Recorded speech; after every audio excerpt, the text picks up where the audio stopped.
अब यहाँ पर हम बात करते हैं क्लेम्स की। ये बहुत इंपॉर्टेंट चैप्टर है। इसमें से क्वेश्चंस काफ़ी आएंगे क्योंकि क्लेम बेसिकली 3 तरीके का होता है। एक होता है मैच्योरिटी क्लेम, एक होता है डेथ क्लेम और एक होता है राइडर। मैच्योरिटी पर कंपनी देखती है कि बेसिकली पॉलिसी कब मैच्योर हो रही है और वहाँ पर मैच्योरिटी के लिए बंदे को क्या करना होता है, उसको डॉक्यूमेंट्स अपना सबमिट करना होता है। अपने डॉक्यूमेंट सबमिट करने होते हैं। मैं आपको क्लियर कर देती हूँ। यहाँ पर उसको अपना ओरिजिनल बॉन्ड सबमिट करना होगा।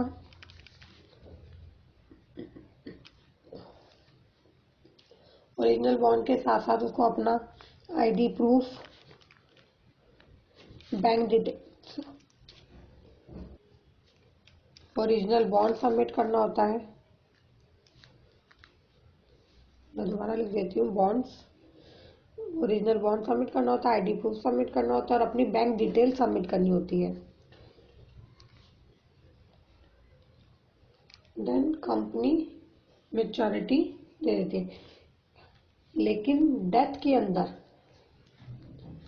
डेथ कैसे हो रही है? अगर एक्सीडेंटल है,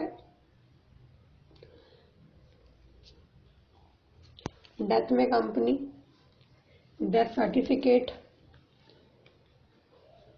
मांगेगी या एफआईआर की कॉपी है या कोई भी पोस्टमार्टम रिपोर्ट है। इस तरीके से इसके बिहाफ पर कंपनी डेथ क्लेम देगी। लेकिन सबसे पहले हम ध्यान रखेंगे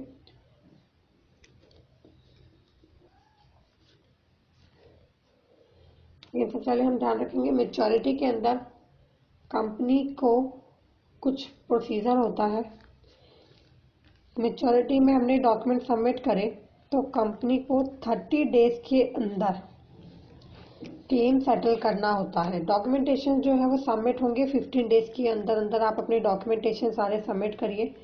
कंपनी आपको पहले ही वैसे लेटर भेज देती है, उस पर सारे डॉक्यूमेंट्स होते हैं, इंटीमेशन दे देती है। 15 डेज के अंदर आप अपने डॉक्यूमेंट्स को सबमिट करिए। मैं बार बार कह रही हूँ कि जितने भी डेज वाले क्वेश्चंस मैं आपको बता रही हूँ उन पर फोकस करिए, ध्यान दीजिए कि 15 डेज के अंदर आपने अपने डॉक्यूमेंट सबमिट करे। डॉक्यूमेंट सबमिट करने के बाद कंपनी को 30 डेज के अंदर क्लेम को पास करना है। लेकिन मैं अभी आपको बताऊंगी अगर कंपनी क्लेम, चलो अभी क्लियर कर लेते हैं हम साथ के साथ ही। अगर कंपनी 30 डेज के अंदर क्लेम पास नहीं करती है, if company does not process my claim,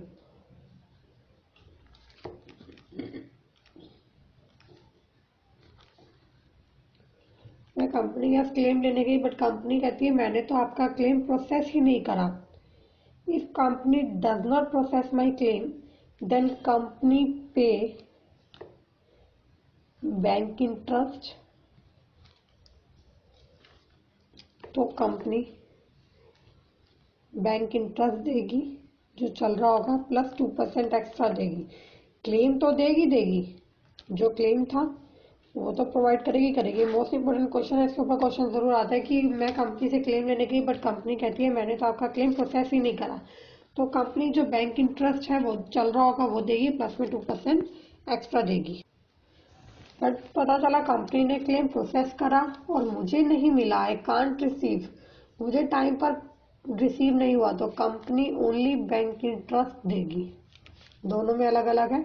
वहां पर फर्क ये था कि कंपनी ने मेरा क्लेम प्रोसेस ही नहीं किया था और यहाँ पर है प्रोसेस तो कर दिया बट मुझको रिसीव नहीं हुआ, तो कंपनी मुझे इस तरीके से देगी। और डेथ में जैसे मैंने बताया एफआईआर की कॉपी, पोस्टमार्टम रिपोर्ट या डेथ सर्टिफिकेट चाहिए होता है। यहाँ पर हम क्लियर करेंगे कि अगर किसी बंदे की डेथ पॉलिसी लेने के 3 इयर्स के अंदर अंदर हो जाती है तो कंपनी उसको अर्ली डेथ क्लेम मानती है।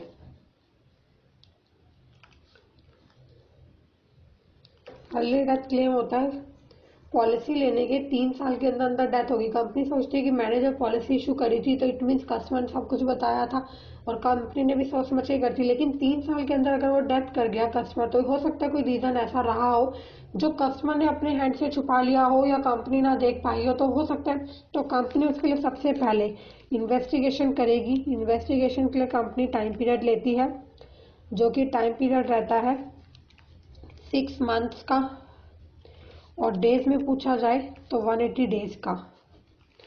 यहाँ पर कंपनी इन्वेस्टिगेशन करेगी। इन्वेस्टिगेशन में अगर कुछ भी ऐसा होता है कि डेथ का रीजन गलत था या क्लेम लेने के पर्पज से ही डेथ करेगी ये, तो वहाँ पर कंपनी क्लेम प्रोवाइड नहीं करेगी। और अगर कंपनी को लगता है कि सब कुछ ठीक है तो कंपनी 30 डेज के अंदर क्लेम को प्रोवाइड कर देगी।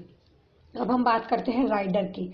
राइडर होता है कुछ एडिशनल बेनिफिट, जैसे कि हम पॉलिसी लेते हैं तो पॉलिसी में हम कुछ भी एक्स्ट्रा बेनिफिट लेते हैं तो कंपनी बेनिफिट्स के साथ साथ हमसे प्रीमियम चार्ज करती है और वो बेनिफिट प्रोवाइड कर देती है। जैसे आपने बेसिकली देखा होगा डबल एक्सीडेंटल बेनिफिट होता है, लेकिन राइडर्स में हमेशा ध्यान रखिए राइडर का बेनिफिट वहीं पर होता है जहां पर कंपनी को वो इवेंट होगा। राइडर में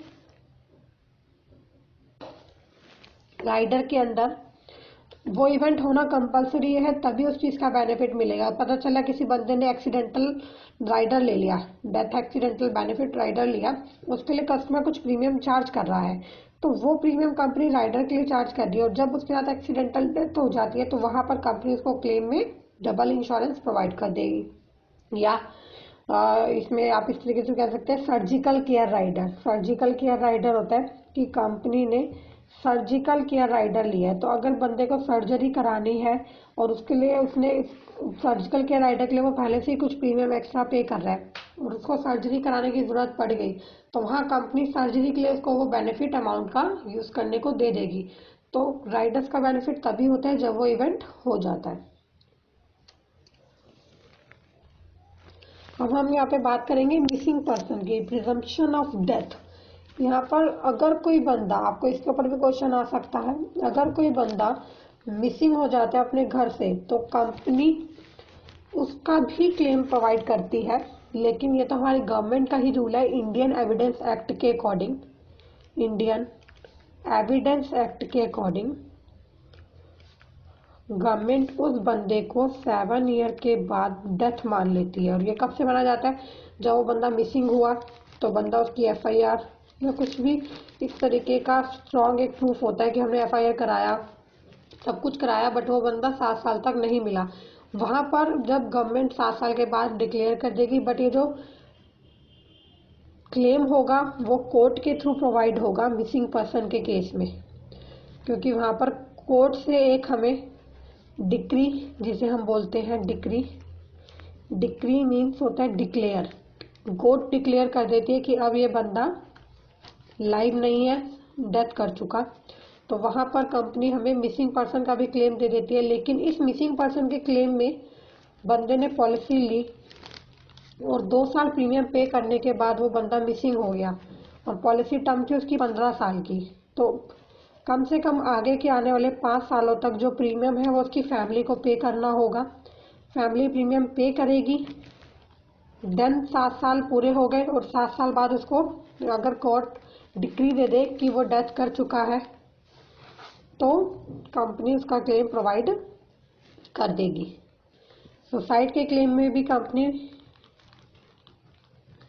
क्लेम प्रोवाइड करती है, लेकिन सुसाइड के केस में सिर्फ natural death, suicide is a natural death, तो नेचुरल डेथ का मतलब है नेचुरल क्लेम ही प्रोवाइड किया जाएगा।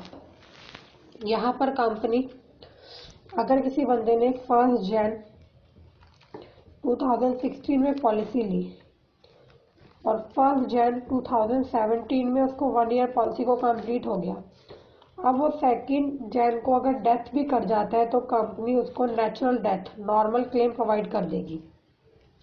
इसका मतलब है सुसाइड के केस में 1 ईयर पॉलिसी को कंप्लीट होना चाहिए, देन कंपनी सुसाइड के केस में भी क्लेम प्रोवाइड करती है। तो ये क्लेम का चैप्टर बहुत इंपॉर्टेंट है, इसके अंदर क्वेश्चन जरूर आते हैं कि आपको अर्ली डेथ क्लेम कितने ईयर्स के अंदर वैलिड होता है। जैसे कि मैंने पहले भी क्लियर किया था कि 3 ईयर्स के अंदर अगर कोई बंदा डेथ कर जाए तो वो अर्ली डेथ क्लेम हो जाता है। इन्वेस्टिगेशन के लिए बंदा कितना टाइम लेता है, 6 महीने कंपनी लेती है। डेज में पूछा जाए तो 180 डेज होता है। हाँ, यहाँ पर मैं आपको एक चीज़ और क्लियर कर देती हूँ। अगर कोई बंदा पॉलिसी लेता है और उसका मेच्योरिटी के लिए, मान लो पॉलिसी बॉन्ड उसका लॉस्ट हो गया, इट मीन्स गुम गया, तो company maturity claim original bond के साथ देती है। उसमें दो चीज़ें होती है, एक तो कस्टमर इंडेमनिटी बॉन्ड इशू कराता है। इंडेमनिटी बॉन्ड होता है डुप्लीकेट बॉन्ड, जिसके ऊपर क्वेश्चन आता है, आपको मोस्ट इंपॉर्टेंट है, ज़रूर आएगा कि अगर किसी बंदे का पॉलिसी बॉन्ड लॉस्ट हो गया है तो वो क्या करता है, indemnity bond duplicate bond issue हो जाएगा। और दूसरा, वो एडवर्टाइज करेगा जब वो मेच्योरिटी लेगा या कोई क्लेम लेगा, तो वो एडवर्टाइज करता है न्यूज़पेपर के अंदर कि वो इस सो पॉलिसी है, इसका क्लेम ले रहा है, ताकि कोई बंदा और अगर कहना चाहे कि पॉलिसी उसकी है तो वो उसके लिए क्लेम कर सकता है। तो पॉलिसी बॉन्ड लॉस्ट होने के केस में कंपनी इंडेमनिटी बॉन्ड इशू करती है और न्यूज़पेपर में कस्टमर एडवर्टाइज करता है।